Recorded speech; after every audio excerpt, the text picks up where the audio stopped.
The EVOC Hip Pack Pro 3 has some really neat tricks. And first off, one of my main attractions to this hip pack was its ability to carry so much stuff.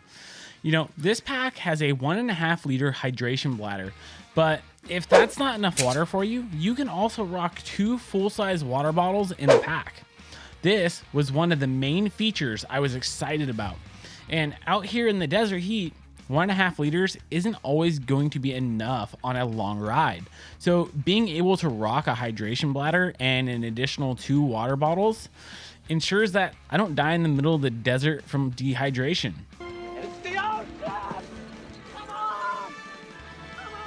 Now, it's super easy to put the bottles into the pack as well. You slide them into these pockets, tighten down this, and put this over the top of the bottle, and bam, you have a really heavy hip pack. You know, the weight you gain from those additional bottles is significant. However, if you need the additional room in the pack, you could forego filling up the hydration bladder and just taking advantage of the space it would have taken up. You know, one of the other nice features about this pack is just how well the ventilation system works. The pack has these special vertical channels to help keep the pack from sitting directly against your back, allowing some of the air to flow through. This also helps make the pack super comfortable. A lot of the times, I actually forget that I'm wearing the pack. And a little more on that in just a little bit. I really like the way that they design the bladder system on these packs. You know, my previous packs were from Camelback, and they had the large opening that you would need to somehow keep open while still filling up the pack with water and only using 2 hands.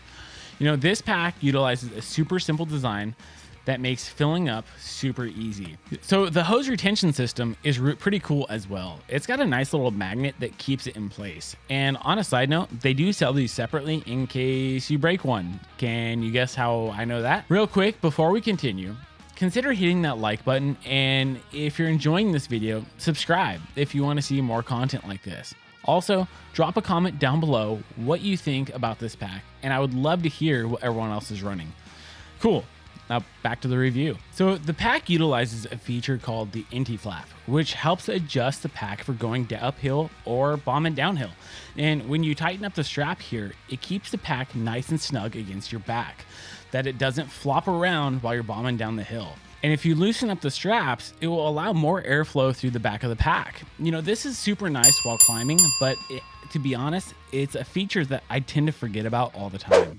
This might also help with a common problem of these hip packs. You know, as you drink water, the pack essentially gets smaller.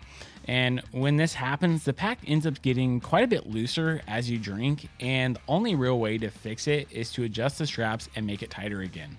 You know, on a side note, the strap system on this pack is really nice. The large straps that wrap around you really ensure a nice fit, and then you have this clip to make sure everything is really tight. So on this pack, there are quite a bit of pockets, and my most used go-to are these little side pockets. I typically keep a multi-tool or some access to snacks in there.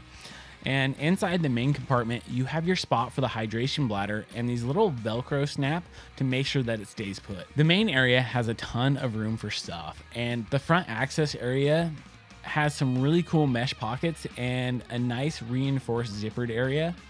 This is a great area to keep your tools. You know, the site mentions that this reinforced area should fit a cell phone, but I can't get my iPhone 12 Pro with a case to fit in it. Now, if I take my case off, it fits without an issue. But personally, I would not run my phone right there, because if you crash and landed on the pack, the phone's definitely going to be destroyed. And if I'm going to keep my phone in the pack, I actually try to keep it in with the hydration bladder. And because of that, when you go to crash, I feel like the hydration bladder is going to move and absorb some of the impact. Well, that's the end of the video. Check out this video right here.